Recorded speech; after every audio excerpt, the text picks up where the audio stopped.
Boobies!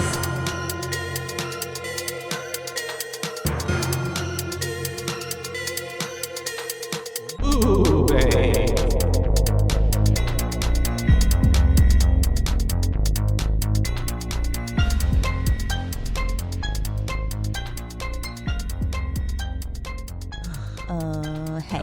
Hi. Oh, hey. Hello. Oh, hey. Back at it. Back at it. Well, hey, welcome. Welcome and hello.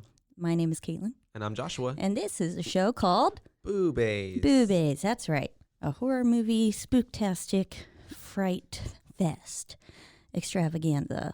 No, that wasn't. Took the word right out of my mouth. But a horror movie podcast where we review our favorite and not favorite horror movies. Mhm. We just review all the horror movies. All the horror. Right now we're on a binge of classics. And we're keeping it up. We're keeping the ball rolling for this spooky-tober. And drum roll, Spooktober. please. A Nightmare on Elm Street. Wes Craven's 1984 film. That mm, inspired a lot. literally. Or a lot of spin-offs that, A lot of spin-offs, but also a whole culture of just I wonder if Wes Freddy. Craven knows when to stop. Well, he's dead. Well, now He found it out. he figured it out in the grave. But with all of his, like, Mhm. when you look I at get his exactly. IMDb and everything, it's just like Yeah. Freddy Krueger, 7, like Yeah. it's just all of it. And He has a pretty good range there. Scream Pretty good- 4. Yeah, Like, literally. when's it gonna? I mean, Scream Scream's 1. about to come all, out. All of Screams, yeah. Yes, exactly. That's what I'm saying. Is he's like, I got this one great idea, I'm gonna and we're just, gonna like, keep run making with money. it. There you go. He's not the ones that are like, I didn't want to make a second Yeah. movie. I thought it was perfect the way it was. And he's like, nah, bitch, we gonna milk this for all it's worth until it's shit. Yeah, I think that was also the studio to New Line Cinema that it was with that really wanted to milk that cash cow. They Mhm. did. I They mean, sure did. Well, fun little fact. I mean, the movie actually, I think it was made with $1.8 million, and within the first 3 days of its release, it It grossed 57. literally something, I think. an absurd amount of profit. It was, off yeah, of that. it was a lot of money. 1.1 million. Mm-hmm. Well, it was an estimated budget of 1.1 million, and the film was released on November 9th, 1984, and grossed 57 million worldwide. Oh, okay. I think overall. Overall, but like in the first 3 in days, the it was first quite a 3 bit. days, it had already tripled. Like, yeah, it's what it took to film it, which is pretty like fascinating. That's such a feat, that so many people like were rushing to go watch this movie. Yeah. Because back then too, it's not like nowadays there's an ad for everything everywhere. You're constantly told about it. Back then Mhm. it was like, you got to go watch this movie. It's getting Yeah. the fuck out You of had to me. get the adverts, and then it had to be word of mouth. Yeah. Otherwise, you didn't know about it. Pretty cool. I don't Nice. know, 1984. I'm trying to find that little. It made more than 25 million in the first 3 days. Damn. Yeah. Damn, $25 million. Yeah, I mean, I think if I got that high too, I'd be like, oh, we making another one. Mhm. I need another $25 million in 3 days. Thanks. Literally. I'd be on that. That's a I'd be cash on that cow. little money wheel. Cash grab. Cash grab, love it. What are these? Aren't these like economics terms? Maybe. I hated Look at that. economics, Ugh. but I'm I- pretty sure I had to I think those are like real. I don't know math. This Yeah. isn't math. Are you talking about like macro and micro? Yes. I remember those. I Those fell were asleep during those in college. okay. It was, not too exciting for me either. Mm. But that's why I chose a degree that didn't have a lot of that kind of stuff. Same. So Well, it started with except for socio mine was arts business, and, so it actually does. and It was a sociology. minor in business. Yeah. Oh well. Anyways, Oh, back well. to Freddy. Freddie. Love him. He is gross. Your favorite child murderer.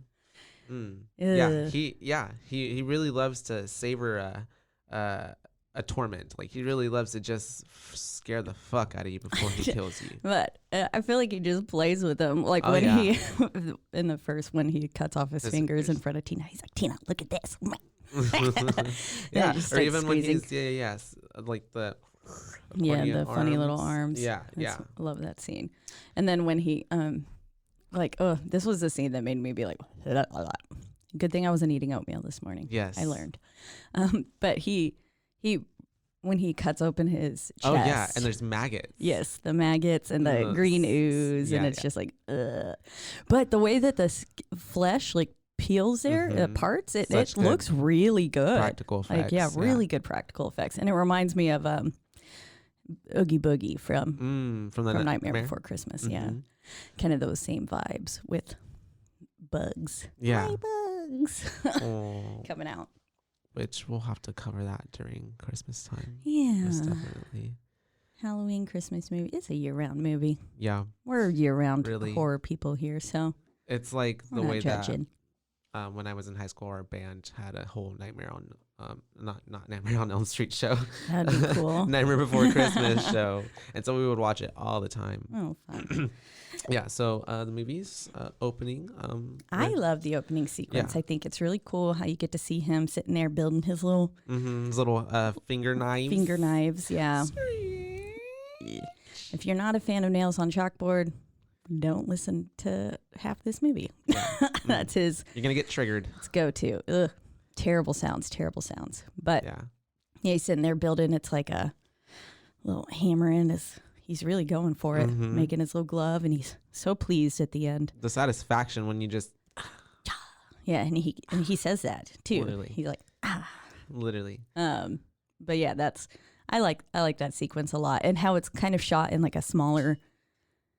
Or at least on my TV, I don't know. It showed up in like a smaller box. Yes. I will be on... I haven't watched... I mean, I watched it again today, but I haven't watched this movie since I was young.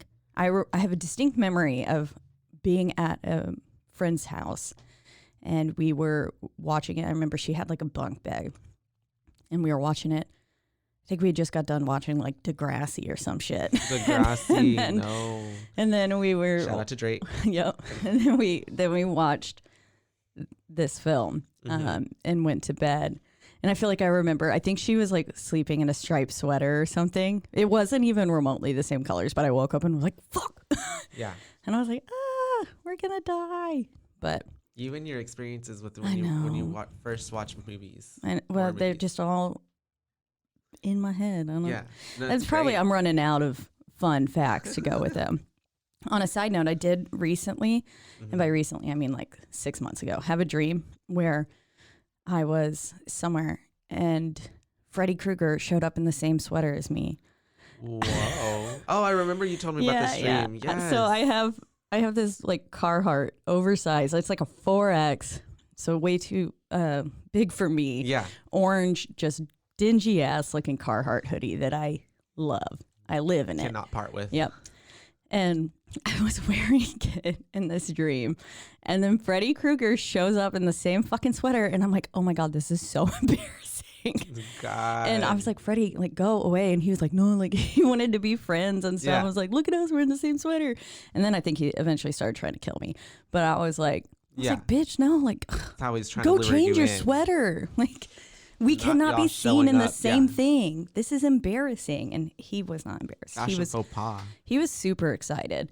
And then when I did not return his intensity, he got grumpy and tried to kill me. So as he should have. Yeah. As he should have. I should have just allowed him. I should have just taken him on for the team, matched Freddy. Twinsies. Wasn't even striped. I don't know. Freddy was like, I'm going for a whole new look. I love it. Freddy 2021. 2021. He's in his Billie Eilish oversized fucking pumpkin looking car. Every time I wear that hoodie, everyone's like, you look like a pumpkin. And I'm like, thanks? Does that mean, like, what does that mean? Yeah. Let's unpack that. How about you up and... How about you sit the fuck down, trick ass hoe? Anyways. Yes. So that's what Freddy said. No. So yeah, I feel like Freddy would say right. He could. He's pretty funny. Is that a really big sense of humor? Yeah, I enjoy his little because there are times toy in the movie, the toying that he does, and there are times where you're just like, this motherfucker is just really like he's just having a ball, he's taking the piss out of these people. Yeah, he's having fun. He's like, ooh, this is really gonna fuck him up. I'm gonna lead this here. Right. Like I can see him like in his little workshop in the boiler room, just like writing little jokes and like one-liners. This is gonna be so good. Poor Tina though. Poor Tina. Yeah. So going back to the beginning, after him nammering. It is today. Hammering is what I tried to say. Yeah. Which he wasn't doing either of those to make his knife hands. But we go into Tina's dream, and she wakes up with her nightgown being slashed, and her mom's like, "You better trim your fingernails." Like who, how, why? Yeah, no. So the way that a I lot of literally people put LOL at her mom, thinking her nails did that to her nightgown. It's great that a lot of people will just brush away a red flag like that. Like, no, that's a pretty intense nightmare. It's pretty intense. And even if it's not like whatever Freddy Krueger dream related in their mind, because I'm just like, that's some demonic shit. Yeah, like, you got 3 nails. There. Well, I mean, and then it really played, or that rogue raccoon, a little trash panda. But like, it could be. I mean, it borderlines like, is he somewhat demonic because he messes with the crosses on the wall? Yeah, the cross falls off a lot, and there's a lot of like Catholic church like references. Yeah, a little bit in this one, but like in other movies too. With the series. So I don't know. It could be. Yeah, plays on that. I mean, basically, he was a man. Got. Well, spoiler alert. I mean, the movie's already been out for a long time, but got murdered. If you haven't watched this. Yeah, got murdered. And then, like, so what does that make him? Is he like a sleep ghost demon? Like, what? Yeah, I feel like it is a spirit. Right? For sure. But then, like, the fact that he can come into the physical realm is like, but, like, only through the dream. Only through the dream. Through the people. Like, yeah, it's weird. So, who knows? I mean, it really is... or is it that the actual on a lot. glove itself, like, because you know how anchored him to this realm and into that house? Well, but then funny that it would start with, I forgot. With Tina. With Tina, instead of Nancy. Anyways, so we're Who spiraling. Knows? We're spiraling. Literally. So what is Freddy Krueger? Going back. Let's see. Yeah, her mom's like, cut your fingernails, trim them, whatever. Then we get to see Johnny Depp for the first time in cinematic history. This was his film debut. Love it. And he almost didn't get it. They almost casted Charlie Sheen. Yeah, that's right. And that would have been terrible. Yeah. He would not have looked as cute in that crop top. Oh, when he stood up, I was like, yes. From his little bed and his little joggers and his crop top, I was like, oh boy. That's such a look. I put Johnny Depp in his little crop top with that like emoji in my notes. Oh, he looked so good. And I'm glad crop tops are kind of, making their way back in. His little booty was so cute. Yeah. They would have. The movie would not have been the same without it. No, it needed him. Yes. Yeah. So good. Anyways, stopping talking about how cute Johnny Depp's booty is. No, we can go on a little further. This is now a podcast about Johnny Depp's ass. Welcome. This is called Booty Bays. I don't know. Booties. Welcome to the mic, Johnny Depp. As Willy Wonka. Oh, God. No. But so her friends, like, she's telling them about the dream as they're walking up to the house, to the school. And they're all like, I mean, Nancy's kind of like, oh, yeah, wait, I had a weird dream too. Yeah. And Glenn, like, you can see it on his face. The whole time this motherfucker's denying it. And it's like, boy, you have given it away like 4 times that you had the same ass dream. And Rod, he is just a prick. Yeah. But he also was like, right before Tina gets murdered, he's like, men can have bad dreams too, or nightmares too. You don't gotta stake in the market or whatever he says. I just love Tina whenever he's like, yeah, I woke up with the heart on, had your name on it, and she's like, my name has 4 letters in it. How could it fit on your joint? It's so like, right. Oh, she was witty. Literally. I liked her. RP that she died too fast.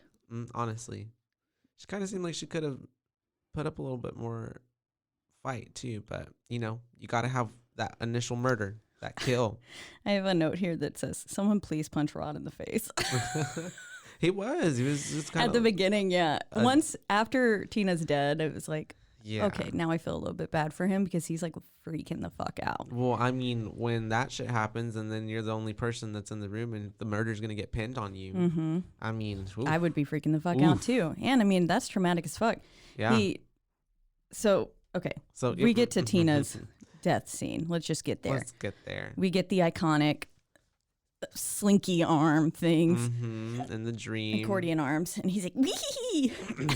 He chops his little fingers off. Mm-hmm. He's just taunting her at this point. The way that he runs at that first scene, right after his arms from the accordion, is terrifying. It looks like he is psychotic. And Literally. It's like, fuck. Like if I saw somebody running at me like that, like I would. a toddler almost. Yeah. I'd be like, oh shit. Like this person fucked up. I'm about to die. Yeah. It was scary. This person is probably indestructible at this point. I have his running is terrifying. I have a note that says that. Yeah. And then I put him chopping off his fingers. Because I mean, you think about it, and it's kind of it is very comical, but like if you put yourself in that situation, like nothing funny about that. No, it's like that's terrifying. Literally. And again, he's just fucking with him. He's toying with him, and he's like, let's see how. Yeah, I think my favorite part about the way that Freddy works too, is because your dream state one is just like you already feel vulnerable. There's a vulnerableness there, you know, in your dreams. You know, you're asleep. It's just your consciousness and whatever that is. And then like most of the times, at least for me, there is no control in my dreams most of the time. I haven't mastered that whole lucid dreaming. Yeah, how people can do that, but I have. Good for you. I used to be better at it though. Give me some tips. But I think I just love the ambiance, and it's not necessarily even like what he's doing. It's just the whole like just scared out of your mind because it's just like because you're being chased by a fucking crazy ass man, and in your dreams, and you just can't escape it because you're there asleep. Is no escape. Yeah, exactly. You're trapped there. And then there's even that like side bit personal note, I have like for the longest time always had like sleep paralysis and like since I can remember like being like 7 or 8, and I would have like night terrors, like where I'd just be like waking up screaming like myself awake or like crying in dreams because I'm so scared, and then like waking up with actual tears in my eyes. Yes. And so just like for the longest time, there was even like in high school I had this boyfriend that we would stay up on the phone with and like fall asleep with. Yes. And because anyways, it's okay, we've all been there. Yeah, so cringe. Yes. He would like literally be like, are you being chased by a demon or something? Oh right, yeah. Or, like, he would say that he'd hear stuff like, on the other line, right? He would like, I hear stuff, or it's you mumbling, but it doesn't sound like you. And I'm just like, okay. You're possessed. literally he would be like that. And so, yeah, it ties in a lot for me because it's just like, man, to have a sleep spirit demon guy just like freaking literally stalking you in your dreams, and you can't even, and then you don't want to sleep, and it's like I know that feeling of not wanting to sleep, and you get so sleep deprived that you're just like so like you're miserable. Yes. It's such a miserable when feeling. because like when later on in the movie Nancy says like, you know, I'm on day 7, and she's like, I've looked it up, you can go 11 days according to Guinness. And I mean, I don't know, I've gone a few days without sleep before. Like, I don't think I ever made it more than 2. But it makes you feel sick. And then, I mean, I've had night terrors to the point where I was afraid to go to sleep. Not because I was thinking I was going to get murdered, but like, just because my subconscious was terrifying. Yeah. And so. And I would also have this like. That's like sometimes to this day too, I have this fear of like when I'm about to fall asleep of this irrationality of like, but what if I don't wake up? And so then it like keeps me like, let's not fall asleep. Because then what if I don't wake up? Yeah. Like, what if this is the one time I don't wake up? I'm pulled out of the system. Matrix. Yeah. They just take you right out. Literally. Yeah. Didn't even have a fighting chance. My knee hit the table. Strong knees. She's got strong knees. Strong knees. Strong knees. That's so a strong-kneed woman. It plays into thinking about all that. The jump rope song. Iconic. Like I said, I watched this movie like once when I was younger. And then I'd seen other iterations of it. But like that I still know that whole song. Oh yeah, me like, too. By heart. And I mean, I would sit there like sometimes sing it. I don't know why. But, you know, It's the fun. 1, 2, Freddy's coming for you, 3, 4, better lock your door, which that's not going to do shit because he's in your fucking dream. Dreams, but whatever. We'll overlook that. 5, 6, grabbed your crucifix. Now, the crucifix did seem to help a few times. Yeah. Kind of protected a little bit. One time. Yeah. Yep. Mm-hmm. 7, 8, better stay up late. 9, 10, never sleep again, which is like, It's pretty iconic. I mean, Yes. honestly. And it's the way that, like you said, it's affected people, and people know that, like, because it's just such a, like, even if you've never even seen the movie, you know what that is. You know who Freddy Krueger is. You have to, like, unless you've, like, lived under a rock. rock or have been really super sheltered somehow. Yeah. Yeah. There's no way you don't know who Freddy Krueger is. Yeah. Because he's also been, like, so influential in pop culture. And, you know, sure, it's other movies and other, like, I mean, like, not like the series, but like, you know, making cameos and stuff like that. Yeah, Like, exactly. And the idea of him. Yeah. So very much everywhere. Like, I mean, he's in there's a Freddy Krueger kind of look-alike or whatever. And isn't there one in Rick and Morty? I think so.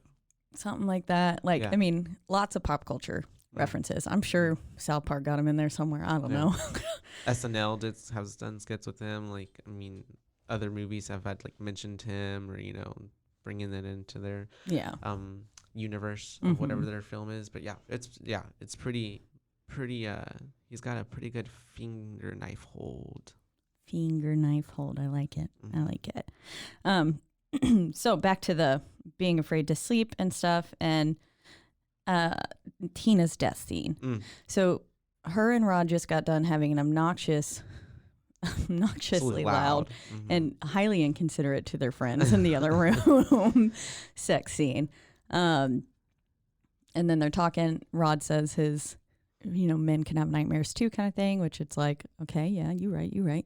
But then she starts getting murdered after he's chasing her and stuff. In the dream. And but then he's like, at one point, Rod's like, someone was under the covers with her. So, like, he had slipped into their reality even then, a little bit. Just a little bit, probably. And then slipped back. But then, Rod didn't really do shit as Tina was getting ripped apart in front of him, literally. But, like, what can you do? What could you do is she's getting dragged, which is so iconic, dragged on the floor, up the wall, on the seat, on the ceiling. When she spins and it hits him in the face and knocks him. Literally, that's so hilarious. It's so funny. I laughed. Yeah, I did too. Oh, man. And then, she's just literally getting ripped apart. And then my favorite part, honestly, is, like, whenever it stops and she just, like, plops on the bed. And because it's literally like a dead body, just, like, weight. Boom. And you're like, fuck. Yeah. And then the blood gets on him, and then he dips. No, yeah. Because he's like, they gonna think that I killed her. Literally. Which, in hindsight, was probably not his best move. Not at all. Because then it makes him look more guilty. Exactly. But, especially when Glenn and Nancy walk in the room, they're like, motherfucker, go. Yeah. And Tina's dead. Like, that, it literally looks like you did it, but whatever. And, I mean, that whole scene, did you know they filmed it in a spinning room? Oh, that's how I think I've heard that. The effect to go like that is that nice. They built a whole, like, box basically with all, like, the props and everything, the bed, the chairs, like, everything nailed down, and it would spin literally, and that's how they got that scene filmed. So extra as compared to what you could do now. That would be probably much easier. Probably, yeah. That's so cool. How they got it, and it's such a cool shot. Yeah. And then the amount of blood too is just like, which there will be more blood later. Much more blood. Very much. But yeah, it was good scene. Good scene. I really love that part. Iconic death. Yeah. Probably in the top 10 of deaths, like, horror cinematically. You know? Okay. So next. Then Nancy is going to school the next day, surprisingly, which I'm like, I would have been like, nah, fuck it. I'm staying home. But then I get it. Like, she's like, I'm going to go crazy. Because then she's like, wait, fuck, I'm having these dreams too. But then runs into Rod. That's how Rod gets arrested, because her dad was staking her out and was like, they're going to meet at some point. Yeah. Yeah. And so, like, thanks for being the bait. And she was like, you used me, Dad. And he was like, yeah, I did. But so Rod gets arrested, blah, blah, blah, takes him in. Nancy goes to school, for which I think is one of the other most iconic scenes. So she's in her English class, I'm assuming, because they're reading Shakespeare. Yeah. Homeboy's up at the front reading Shakespeare, and then it gets a little bit twisted, his words. Yeah. And then you've got Tina in the body bag, which that scene is fucked up. Yeah. That is dark. That's really dark. Shit. Yeah. Yeah, yeah. To just like have your best friend who just got murdered standing in front of you. That's traumatizing. In a body bag, yeah, covered in blood, calling your name. Tina. And like you must have felt so, I don't know, so just helpless. And I can't imagine how she had to have felt then. That's just really fucking dark. Yeah. And she chases her out. Goes into the hallway. Runs into the hall monitor. Where's your hall pass? Yeah, and she's like, fuck your hall pass. Literally. She's like, I don't need that. What an annoying hall monitor, though. Yeah. Literally. But was wearing similar colors, turns around and that's when you're like, well, obviously she's in a dream. But then you're like, oh, she really, really in a dream. Because then the hall monitor is kind of Freddy. Yeah. He's like wearing her face, which he does later too. And then the really cool scene is like when she looks back up and then the body bag is being like dragged around the corner with the legs lift up, invisible carrier taking it off, hand pulled, falls out of the bag. It's a very graphic scene. Lots of blood. This one does not stray from the blood. This one's like, you want blood? I'm gonna give you more blood than you could ever need. They got a special discount or something. Yeah, they did. They bought out the blood store. They just have like interns in the back like, we need more blood. Get more blood. Did you donate your pint today? Yeah. Gosh. Taking all of it. But that's where the big maggot cutting body open scene happens too, because then he's just fucking with her again. Yeah, in the boiler room, right? Yep. She's gone downstairs into the boiler room, and then he chops open his chest and maggots and green ooze start coming out. Really, really icky. What a layer too. The boiler room, like it's like in itself like the dark, the basement, the dungeon, scary sounds, and he's bringing heat the kids back to where he had met his end, and where he had also killed all the other people too. That's where he would bring the children when he was alive and would kill them. And so she is cornered essentially as he starts coming up, and he's just like fucking with her, and she burns herself in order to wake up. Wakes up in a hysteria in her English class. Her teacher's like, the fuck? And then she's like, I'm fine, I'm gonna go home. And then the teacher's like, you need your hall pass. And I was like, girl, she just like lost her mind in your class. Literally. You think she's thinking about a fucking hall pass? I don't think so. The foreshadowing though. Yeah. So she gets out, goes home, and then we have the bathtub scene. Yeah. I think I know you talked about this in an episode or a few ago, right? Probably. Oh no, I was talking about The Grudge. Or The Grudge, yeah. Because there's that shower scene with it in their hair. Yeah. Oh yeah. And then the one in Scream or not Scream, but Scary Movie, where it shaves the armpit. So funny. Oh my gosh! But back to this bathtub scene. Her mom's like, you could drown, which is like, that's fair, but and that's after she had already dozed off a little bit. Yes. So you think she'd be like, you know what? Yeah, maybe I should get out of the bathtub. But when you're in that like half asleep state, like whenever someone wakes me up and they're like, or they're like, were you asleep? And I'm like, no. Yeah. I wasn't asleep. Are you kidding me? You can check your eyes. And then like next second, I'm back asleep again. Literally. I feel like that's exactly what she did. And I will say they had a good amount of like sex appeal with also keeping it classy. Yeah. There was no flat out boobies or anything. You got like when she gets pulled under the water here, you've got an outline of her boobie. And then you've got the very intimate scene of the claw coming up in between her legs. In between her legs, yeah. Yeah. Which is iconic. It is. Yeah, that's masterpiece. Literally. Terrifying. Like, God, could you imagine having your vagina ripped out by knife hands? Ouch. Wolverine going ham. Berserk. Yep. Not a fan. But yeah, so then she gets pulled under the water, which is terrifying. Because then, like, when it pans up and it's just that little hole, and she's got to get through that, water, otherwise she's gonna die. And then the water seemed to be heating up too. It's all bubbling. Yeah, and there was like a bunch of like smoke, not smoke from fire. What is it? Steam. Yeah. That's the word. I was like something that comes off of water when it gets too hot. Yeah. Yeah. So the bathroom became like more steamy than it was previously. So in my head, I was like, oh shit, is he like boiling the water? And then she could get scalded burns. Yeah. And then she's like, what's her face from Halloween 2? Oh yeah, the nurse.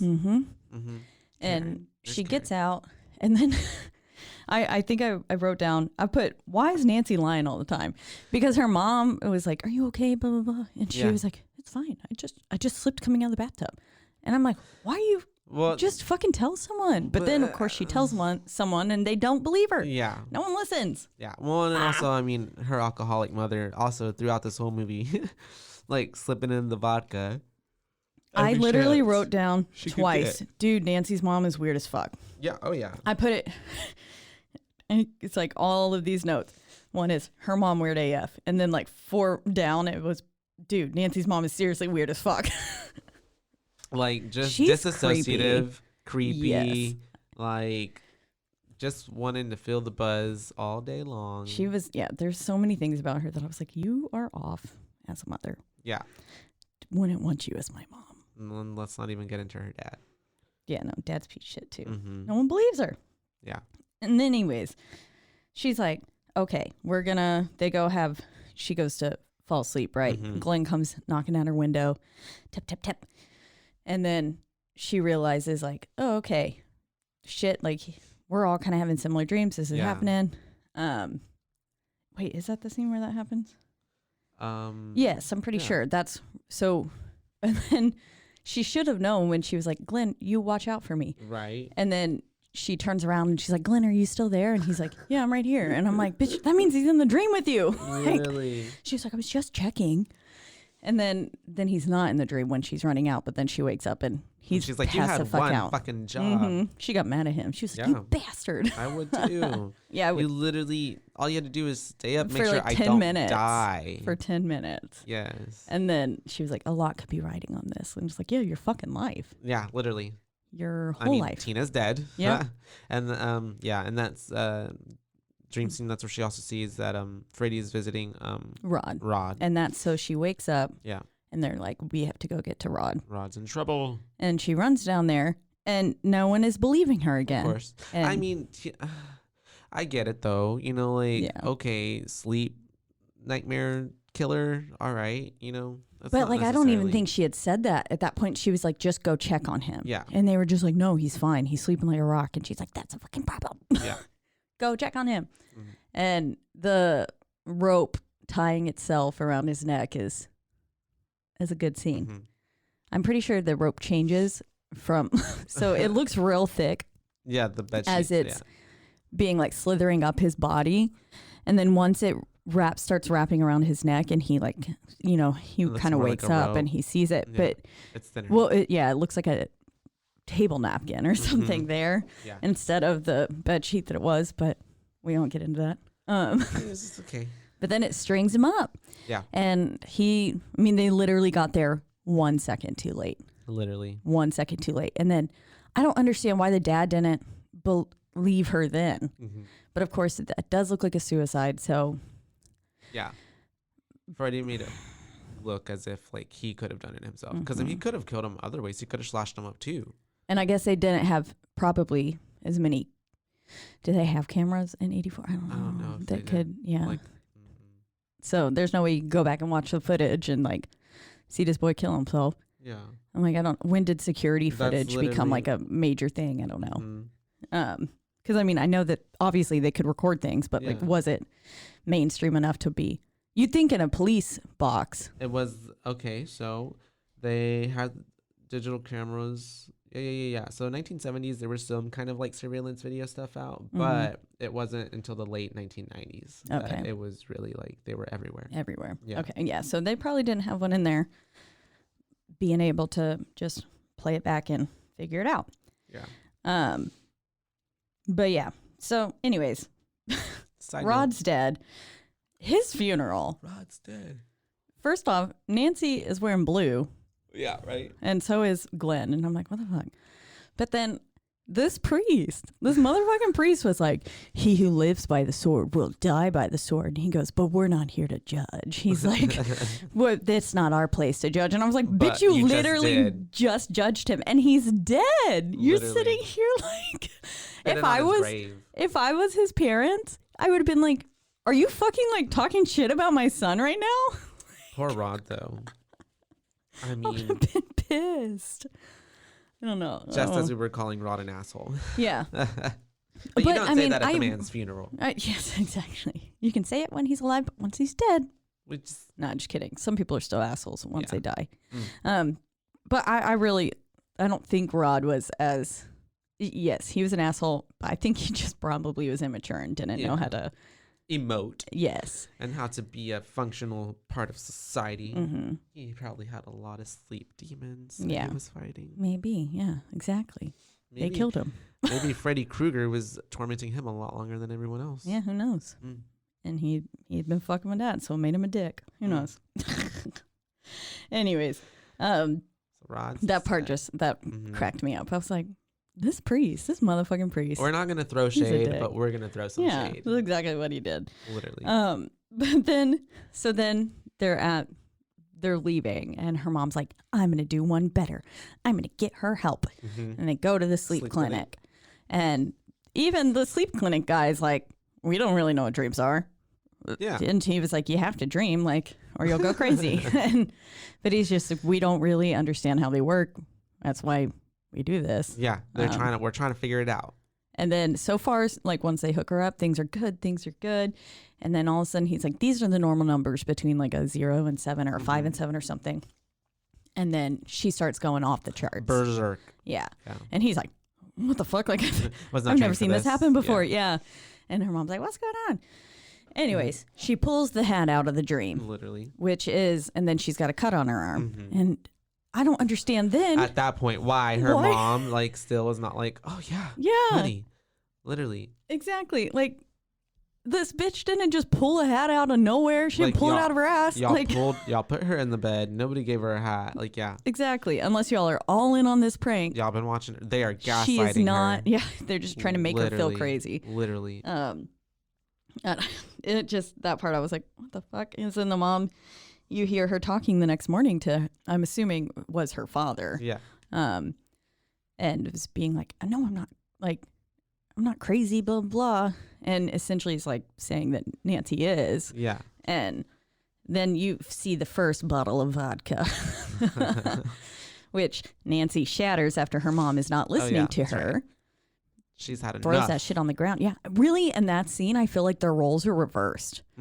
And again, like later in the film, the daughter and the daughter's the mom. Yeah. The way that the mom is talking to her is just childish. Yeah. And like when Nancy storms out and then she's like, I've had enough, or like, this is enough of this. And that whole scene just feels very like their Nancy's the more mature. Yeah. Their dynamic is definitely toxic. Yes. Yeah. And so Nancy pulls out the hat and she's like, it says Fred Krueger. And like, you see clearly on the mom's face that she's like, the fuck. And you also saw it on both the parents' faces when she was describing it at the funeral. Yes. When she was like, he's got this hat and the hands for knives kind of thing. Knives for hands. It's like they were literally. You're chopping bread with a hand. Oh my gosh, can you imagine? Little tiny hands at the ends of the knives, each like a whole hand. And that's how you chop your little tomatoes. Just, like imagine like little tiny hands on your cheeks. Like, hey baby. It's what's that? There's an SNL sketch with the tiny hands. Yeah, but she's just got like little tiny hands. Like I'm just imagining fingers with tiny hands. Ugh, that's scary. I used to sell those at my store. Anyways. The parents were like, no, we've heard of this. And they still didn't believe her. Well, it's because of the way that they don't want to believe their own, like, this can't be real. They have also probably, they don't want to admit that they've murdered someone. Yeah, exactly. The trauma of that. She was like, us parents went and did something about it. It's like literally like, you mean you killed someone? Yeah. I was like, that's murder. That sounds like... And arson. Yeah. Like, you essentially blew up a building. And she said, we watched it burn. Love it. I don't know. But yeah, and she pulls out, she had it shoved up in her furnace. Oh, yeah. His little hand. That was also really weird, too. I was like, what the fuck? Why and why keep this? it? Yeah. And how? If y'all burnt him up in the... I guess maybe. They took it off him? Yeah. Like, they disarmed him? Because there's no way that, I mean, the knives probably could have survived the fire, but not the leather, like, hand glove placement thing. So she specifically saved that shit. Yeah, she was like, this is mine. Maybe she does like the issy-gissy with the knifey. But yeah, she's just weird. I don't know. Mom the whole time. When she's describing that story, brings her down there, I'm just like, what the fuck is wrong with you? You're weird. Maybe, and that's why, maybe that's what led her to become such a raging alcoholic. Yeah. And disassociative. Because she has to deal with it. Yeah. She could never get past it. Exactly. She doesn't admit it, so she doesn't probably even know that's why she's doing it. Mm-hmm. Yeah. True. Not us getting all psychological.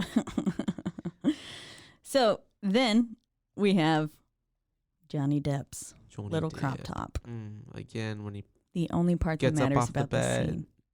And his little butt. His little crop top. So cute.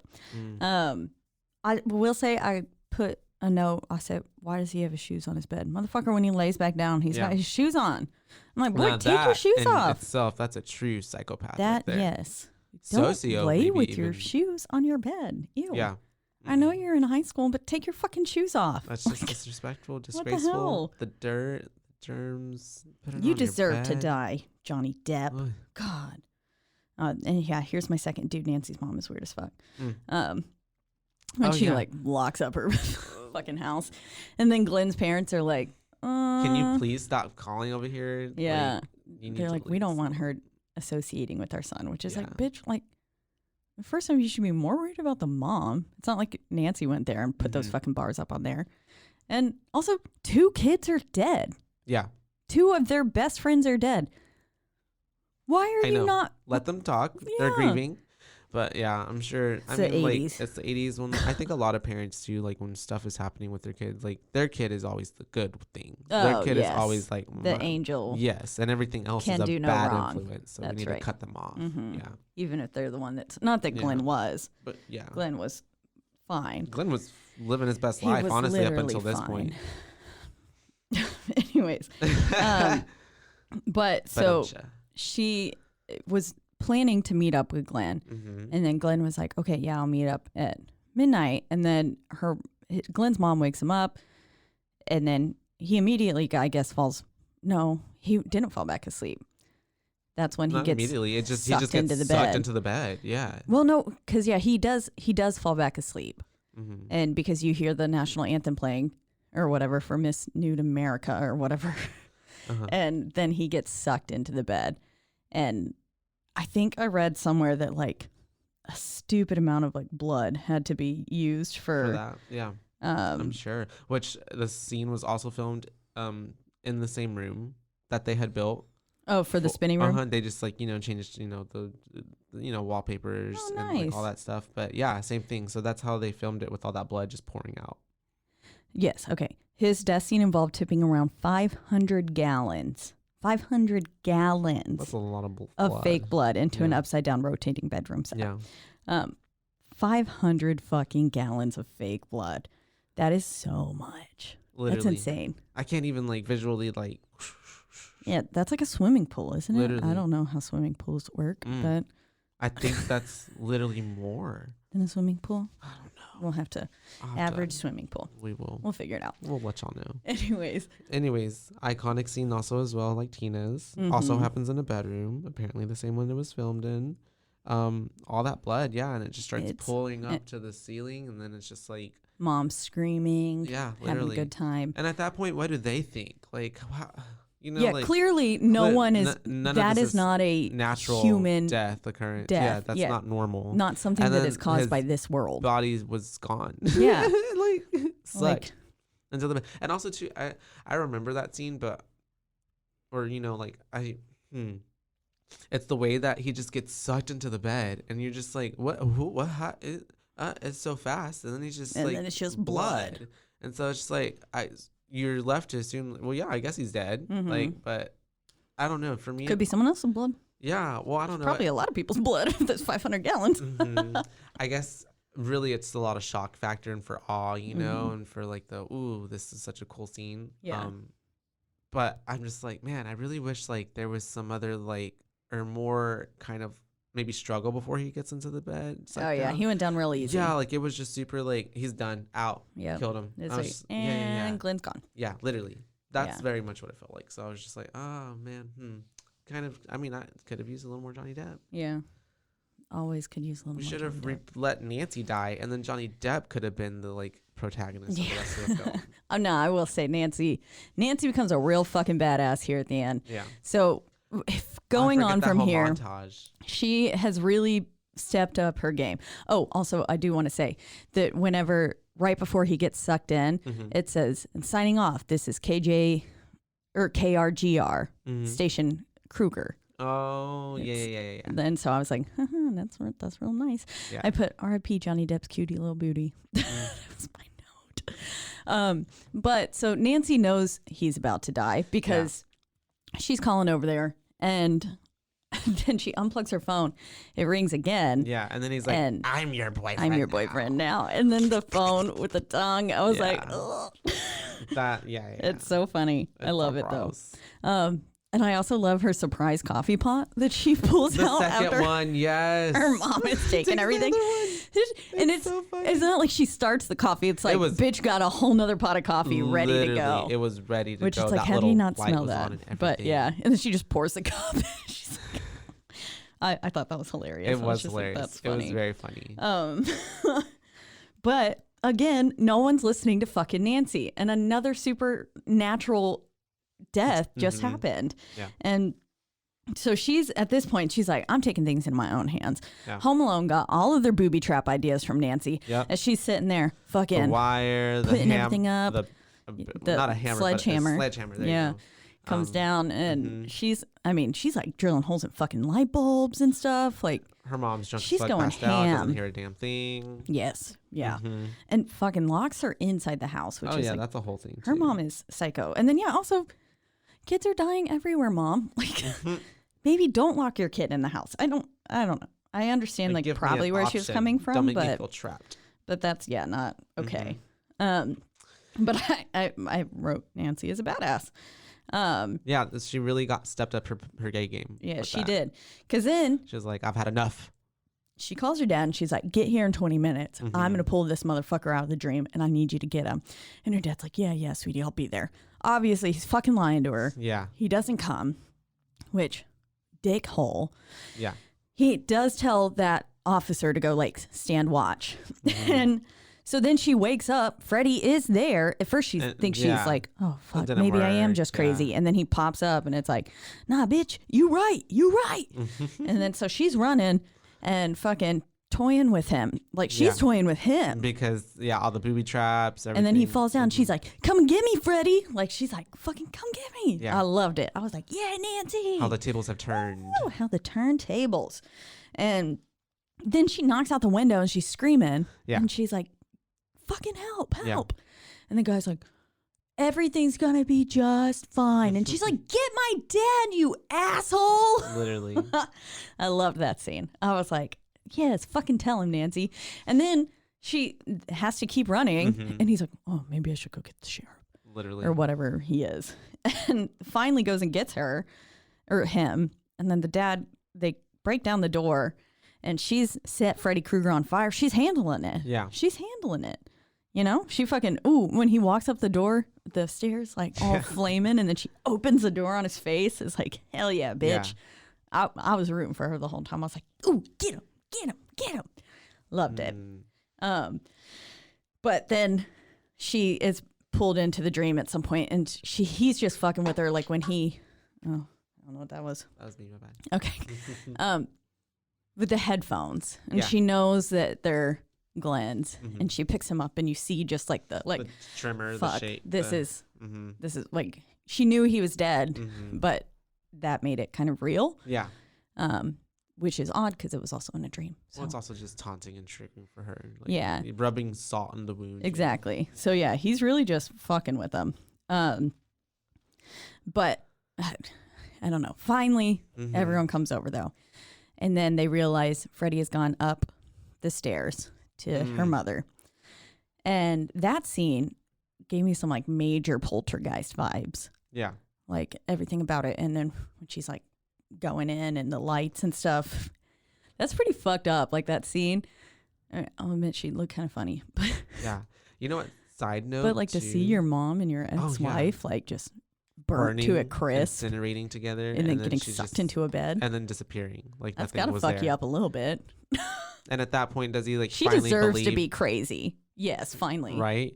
No, I was thinking actually as we've been like recording this, it's like what if? And I know that there's a remake, reboot. I would say, I guess, but what if like? In the past, like it wasn't just necessarily that he was just his child murderer, but what if they had like an affair, like you know what I mean, her and Freddy Krueger, and that like tied in like an even deeper connection, like you know what I mean? That's interesting to me because why would she keep the glove? Yeah, she had a thing for him. She was one. She would be one of those people that would write the serial killers in jail and be like, "I want to marry you. You're so cute. I love you." Call me Mrs. weirdo. Bundy. Yeah. Yeah. I did write how the mom is pulled through the bed cracks me up every time. Yeah. Oh wait, that's through the window at the end. Oh, at the yeah. Well, we're about to get there. So yeah. Well, okay, so yeah. Mom got burned, and then Nancy finally confronts him, and it's like, "You're not real," and I'm gonna take back the power that I've been given you. And she's like, "I want my family and my friends back," and he seemingly pixelates and disappears, and so then it's like, are we in the Matrix? Literally. What is it? Like? Yeah, that was a what choice. World do we live I was in? like, oh, okay, he's pixelating away. Got it. Yeah, it's interesting. Again, poltergeisty kind of vibes. Yeah. But so then she walks through that door though. Yeah. And she's in a happy land. She got her wish. Everything's great. Yeah. Seemingly. And her mom's like, I feel like $1 million. I'm going to stop drinking. Literally. And she's like in her white little dress. And Nancy's like, wow, it's so bright. So beautiful out here. And her friends beep, beep, roll up. Glenn's got this car. He didn't seem to have a car before. Right. No, he had that car. Did he? Yeah, at the beginning. Oh, is that what they all got out of? Yeah. Oh. The little red convertible. Yeah. Okay, well, they get in it. Yeah. And then they're not. You think they're safe. Clearly, they're not. Done, but because then Glenn's like, this fog. It's weird. It's so sunny, but all this fog. Yeah. Glenn's pointing out the correct facts, things here. That's weird. Literally. But they get in, and then shwap, the top comes down, and it's the red and green stripes. Freddy Krueger. And you're like, oh, iconic stylized sweater. And then all the windows start rolling up, and then the mom's just like, have a good day, bye. And then they're like freaking out. Yeah. In there, the car starts driving by itself, and then the mom is sucked through the fucking window. Literally. It's convincing at first, but then it's like very clearly just like a little doll getting pulled through this little square rhombus-sized window. Yeah, it's pretty bad. I think everybody can agree that it's horribly done, but it's just so funny and like it's iconic now at this point. Just her little yank. It's incredible. Yeah, and then like for that ending too, though. So Wes Craven originally wanted the ending to be where Nancy was just like, I'm done. I'm taking back my power. That's it. And he like just wanted it to close with it being there. But the head of the studio wanted there to be a cliffhanger. Yeah. For there to be, sequels. Because, you don't know. Really, it's not clear whether or not Nancy's dead. Yeah. I mean, she is in that realm with all those people.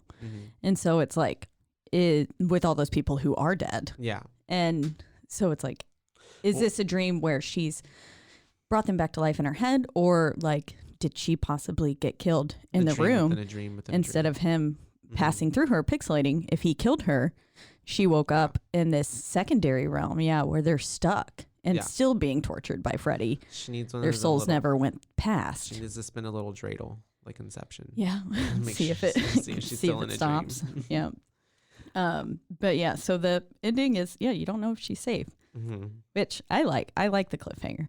Yeah. And then it is silly that I think the to me, window, but I think also too, it is kind of like maybe I would have liked it to end, not necessarily with the card taking them away, because to me, I do love that. You like that? I do. Yeah? I really do like that. I don't know. It just kind of, I mean, it's great. It just maybe I wanted something more, a little bit more like, very Christine. Yeah, it is. It does pull from that. Maybe something just more a little bit like believable. Final. No, just more final, because they do just drive off. I don't know. Yeah. Well, something can't be a more cliffhanger and be final. Yeah, I know. I know. So that's the movie. There are some fun facts though that I want to go through. Drop them on me. So it is based on a real life story.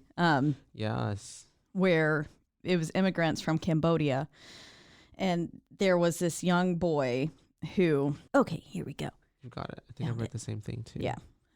So Craven read this article in the Los Angeles Times from the 70s about a family that escaped the killing fields in Cambodia, and after fleeing to the U.S., I don't even know how to say our own fucking country, the young son, one of the sons, had disturbing nightmares in which something was chasing him constantly. And so he was afraid to go to sleep, and he would try to stay up for days. Unfortunately, the boy eventually fell asleep, and his parents heard him screaming in the middle of the night. But by the time they got to him, it was too late. Wow. And he had died in the middle of a terrifying nightmare, which now leads to the main theme of A Nightmare on Elm Street. Yeah, that's wild though. Being murdered and like by your own like thoughts, nightmares, like that's crazy. It's, I mean, yeah, because again, you're entirely powerless unless you can lucid dream. But then even then, that doesn't always help. Like you can still get pretty fucked over. And so that's cool that it has real life events. Krueger was named after Craven's school bully, Fred Krueger. And so I'm like, man, that poor that guy, literally. Like, not poor guy, fuck you for being a bully. Yeah. But like, I hope that haunted you for the rest of your life. And then also that the hat that Freddy Krueger wore was reminiscent of this old like drunk that used to be on Wes Craven's Neighborhood when he was a kid, and that used to scare the crap out of him. Would look through his fucking windows. He said one day he woke up and Wes went to the window, and the man looked straight at him and was like, he was just like peeping on him. And so it's creepy. Craven was so terrified that he ran to wake up his brother and stuff. Yeah. But like, why people gotta be such fucking creeps? You said it, not me. Yeah. The red and green stripes of Krueger's jumper were picked by Craven after he read in a science journal that they are the most clashing colors to the human retina, too, which is interesting because that's like Christmas. That's what I was literally just thinking. I'm like, well, that's why Christmas is so clashy. Yeah, that's why those colors suck together. Yeah, I mean, because you see red and green and you can't. And now Krueger's is more of like a burnt orange, or like a. Was it umber? Is that a word? Umber? It is today. Amber? Yeah, I think there's a word that's in my head that I'm... Ember? Yeah, I don't know. Anyways, but it's not like a true like bright Christmas red. Yeah. Maybe that's where my orange Carhartt came in. And that's like, Freddie was like this is an outfit I want to wear because it's got the orange. Probably. He's fashionable. Yeah. But yeah, iconic look, iconic everything. I mean... What other fun fact do you have over there? Well, Johnny Depp was recommended by the actor who was casted to play the coroner in the movie. And so the coroner recommended a musician friend of his who played in a rockabilly band for the part of Nancy's boyfriend, Glenn. The guy's name is Johnny Depp. And so that's how this became Johnny Depp's first movie role, which is cool. He was 21. Wow. Craven, it says, Craven remembered that Depp, aged just 21, looked like he hadn't showered and his fingers were stained yellow from nicotine. He described him as a greasy, pale, and sickly kid. Oh, wow, yeah. They cleaned him up real nice for this film. It's very emaciated. He looked good, at least in here. And it was shot on one of the same stages used to film I Love Lucy. Aw. So very similar vibes. Very similar vibes. Obviously the same set. Yeah, same comedic tone and everything. Yep. And we'll end with this one. But there were 3 different versions of Freddy's bladed glove. One made of balsa wood, one made of rubber, and one real one made with fish knives, known as the hero glove, which could actually cut things. So, fun. Gotta be careful with that. Nobody's taking that one off set. Oh man, we didn't mention it though. When Freddy's coming through and he's trying to get in to the house at the end, because she kind of like runs out and stuff, he's breaks through the window and he's wearing Tina's face. Oh yes, Tina's face. I remember. Yeah. Very. And he's like, Nancy, help me. Yeah, and then he's like, where the fuck? Yeah. But yeah, he's wearing Tina's face, which is that's pretty he's dope. fucked up. That's pretty dope. He really was like, how can I just scar them mess the crap most out of me? Yeah, literally. Yeah, we want to traumatize. Because even if she Nancy. survives, how would they? She's gonna be crazy for life. Yeah. That's an experience. It is. Love right. it. Time for booze. Time for booze. You go first. You're the first booer every time. I Mainly hold the power. You do. I don't want to. I don't set like the tone making for choices. The booze. Okay, Yes. so actually for me, I base mine off of what yours is. That's true. No pressure. Sasha, you free. You know what? For me, so overall, great villain. Mm-hmm. Good storyline. Wonderful good plot. storyline. I love it.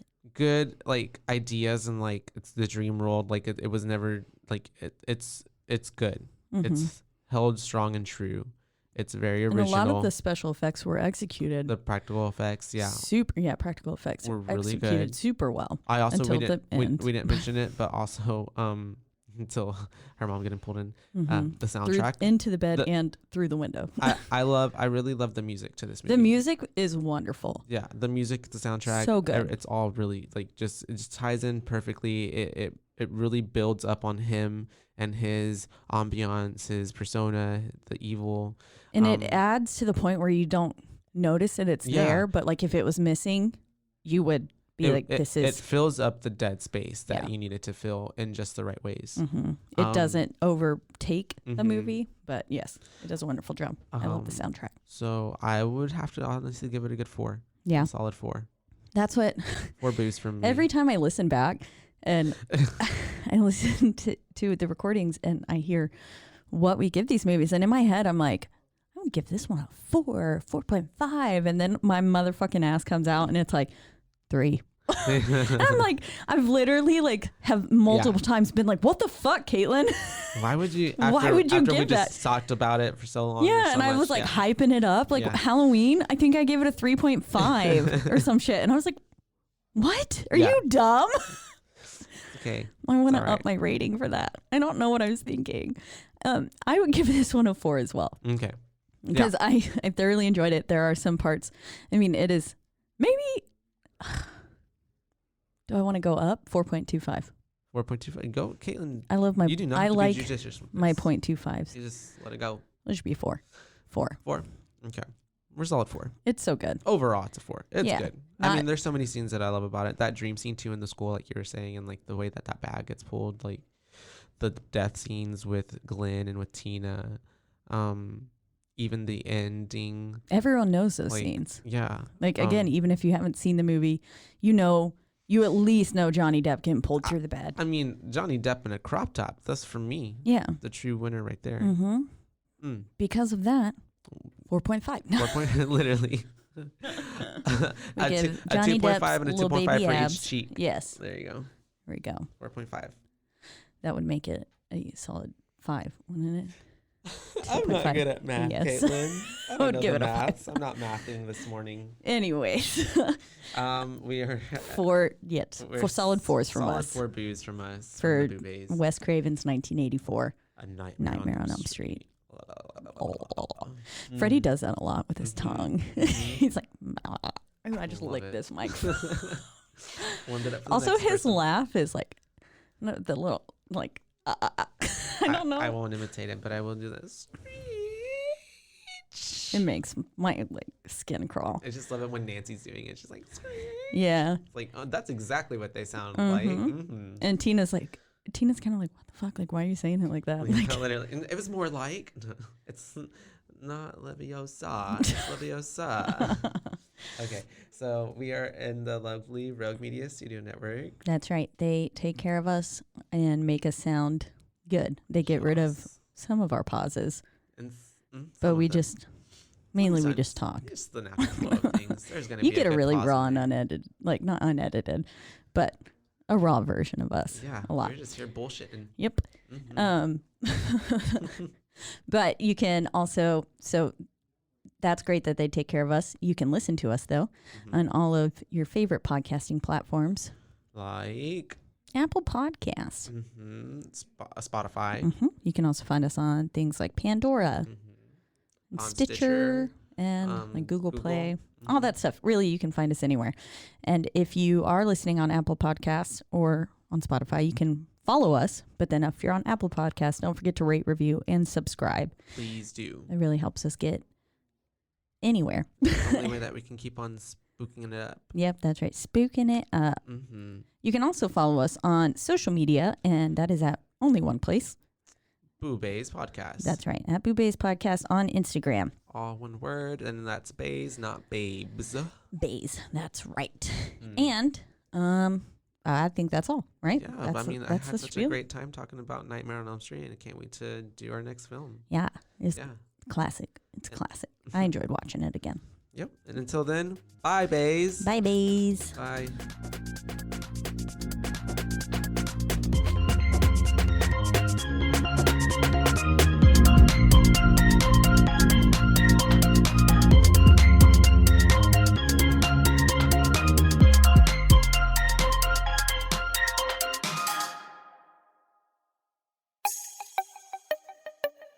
This has been a Rogue Media podcast.